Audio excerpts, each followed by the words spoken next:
Uma coisa bacana que vocês falaram sobre raças. Quando Adão e Eva eles chegaram em Urântia, já existia algumas raças. Você falou uma coisa também que é interessante, é que pode ser a missão principal dele era de fazer com que essas raças evoluíssem. Tem alguma história sobre essas raças? Você falou sobre o sangue violeta que teria que se misturar. Que sangue então existiam nessa época? A evolução humana, ela não se dá como um passe de mágica. Tudo segue uma trama, uma evolução.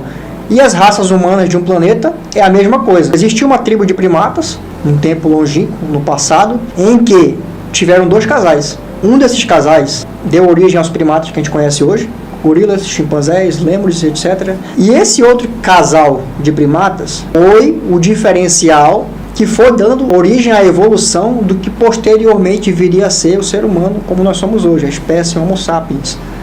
A partir dessa progenie, dessa mistura que foi tendo entre primatas e seres humanos em potencial e em evolução, até chegar na raça humana que a gente conhece hoje, foram surgindo raças. Numa tribo dessas, num casal desses, surgiu as 6 raças. Perfeito. Raça amarela, verde, vermelha, azul, índigo. E a violeta? Não, violeta vinha depois com Adão e Eva. Ah, perfeito. Eles são, na verdade, seriam as 9 raças, né? Uhum. Eles seriam a 9ª raça, porque eles elevariam as outras. Ah, entendi. Né? A raça violeta, ela serve para... O sangue violeta, ela serve para elevar a raça. Não tivessem eles falhado, a gente teria evoluído muito mais hoje em questões de intelectuais, questões científicas, artísticas e espirituais também. Esmiuçando mais a respeito da missão, né? Como é que seria para ter?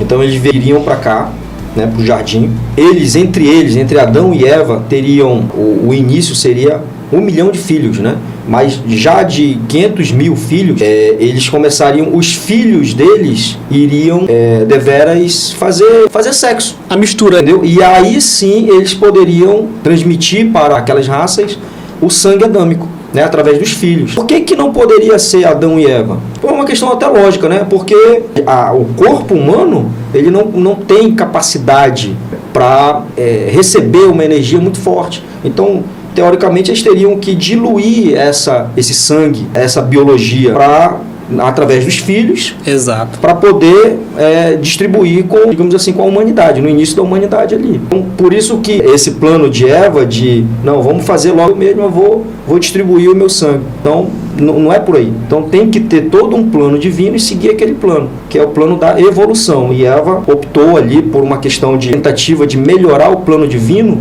já cria-se, sim, digamos assim, uma revolução, que não é interessante. Então, o livro de Urântia, ele traz para um conceito mais teórico de evolução da raça. Então tem todo um processo, não é um piscar de olhos e tudo está resolvido, não. Senão a gente poderia falar, não, por que Deus não nos criou perfeito já do jeito que Ele quer, né? Então há todo um processo para isso. Tem até um trecho aí nesse mesmo documento em que é mencionada essa falta adâmica, em que o livro de Urântia menciona o seguinte: nunca em toda a vossa trajetória, desde o início material até o paraíso, vós conseguireis alguma coisa através de abreviações, atalhos ou métodos mais curtos de progresso. Ou seja, o que a gente entende aí? Que a roda já está pronta. Tem um caminho a ser percorrido, tem ações, apesar de as escolhas serem infinitas, o caminho tem uma carga energética a ser cumprida, né? Então não existe abreviação para nada, cara. É que nem a gente aqui nesse mundo hoje.